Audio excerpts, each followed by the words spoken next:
जटिंगा ऐसी रहस्यमयी जगह जहां उड़ने वाले परिंदे खुद की जिंदगी खत्म करने आते हैं।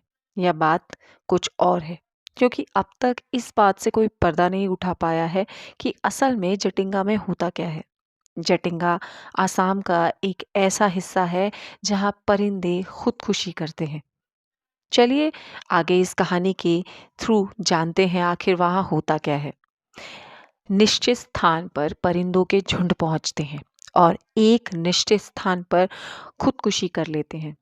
इस जटिंगा नाम की वैली में रात को जाना पूरी तरह से बैन है और परिंदे सुसाइड नहीं करते, क्योंकि हम इंसान ही हैं जो सिर्फ डिप्रेशन में जाते हैं। परिंदे खुले आसमान में घूमने के लिए जाने जाते हैं। अब सवाल आता है कि फिर इतने परिंदे कैसे मर जाते हैं। 1960 से पहले अचानक यहाँ के रहने वाले लोगों ने मॉनसून के बाद परिंदों की मौत की शिकायत करने लगे, और ये कोई एक दो दिन नहीं, हजारों की तादाद में थे। पहले लोगों को किसी भूत प्रेत पिशाच का साया लगा, लेकिन ये हर साल होने लगा। असम अपनी खूबसूरत वादियों के लिए बेहद मशहूर है, लेकिन जटिंगा अब परिंदों की खुदकुशी के लिए मशहूर होने लगा। तो सैलानी परिंदों की खुदकुशी देखने के लिए आने लगे। 1960 में वैज्ञानिकों ने जटिंगा जाकर वहां बड़े पैमाने पर रिसर्च की। तो दुनिया के सामने पहली बार ये खबर आई कि भारत में एक ऐसी जगह भी है जो परिंदों की खुदकुशी के लिए जानी जाती है। अब इन परिंदों की खुदकुशी के पीछे बहुत सी थ्योरी दी गई, जिससे पहली बार ये थ्योरी दी गई कि ये 40 तरह के परिंदे जो वैली में आते थे, कुछ तो बाहर से भी आते थे। बारिश के बाद ये पक्षी गीले हो जाते थे और पंख भारी होने के कारण उड़ने में दिक्कत आती है, और तेज हवाओं की वजह से रास्ता भटककर कहीं और पहुंच जाते और कहीं भी टकराकर वहीं दम तोड़ देते। ये मिस डायरेक्शन का मामला ज्यादा है। और एक बात ये, जितने भी परिंदे होते हैं इनकी उम्र बहुत ज्यादा नहीं होती, ये बच्चे ही होते हैं। मॉनसून के बाद यहाँ बहुत तेज हवाएं चलती हैं और पक्षी हल्के होने की वजह से अपना रास्ता भटक जाते हैं। ये सब बहुत लंबी रिसर्च के बाद पता चल पाया है।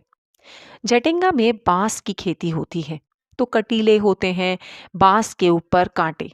रास्ता भटक कर ये परिंदे उन बांसों के कांटों से ही टकराते हैं, जिससे ये बहुत बुरी तरह से घायल हो जाते हैं।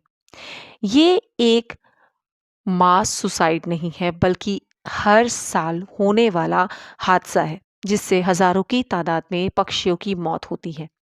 एक डॉक्टर श्री वी के सैन थे जो भारत सरकार के अधीन काम कर रहे थे। ये पक्षी वैज्ञानिक थे।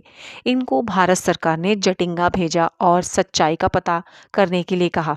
ये काफी समय तक जटिंगा में रहे भी, और इन्होंने लंबी रिसर्च की तो इन्हें पता चला कि पहला रीजन वहाँ का मौसम है, और दूसरा रीजन वहाँ पर मैग्नेटिक फील्ड है, जो हल्के वजन के परिंदों को अपनी ओर खींचती है। चाहकर भी वो परिंदे वहां की उस मैग्नेटिक फील्ड से ऊपर उड़ नहीं पाते, और दिशाएं भूलकर वही कटीले बांसों में टकरा कर उनकी मौत हो जाती है। भारत सरकार ने जब इतना कुछ देखा, इतने परिंदों की सामूहिक मौतें देखी, तो ये कोई नॉर्मल बात तो है नहीं। गवर्नमेंट ने भी अपने लेवल पर बहुत सी जांच की है, जानने की कोशिश की है कि ऐसा क्यों होता है, क्योंकि ये किसी भी देश में होने वाला इकलौता ऐसा मामला है।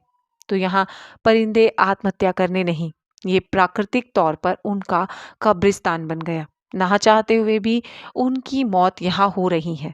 तो अब कोई कहे कि वहाँ भूत है ना, तो सच में मानना मत, क्योंकि वहाँ भूत नहीं, मैग्नेटिक फील्ड है।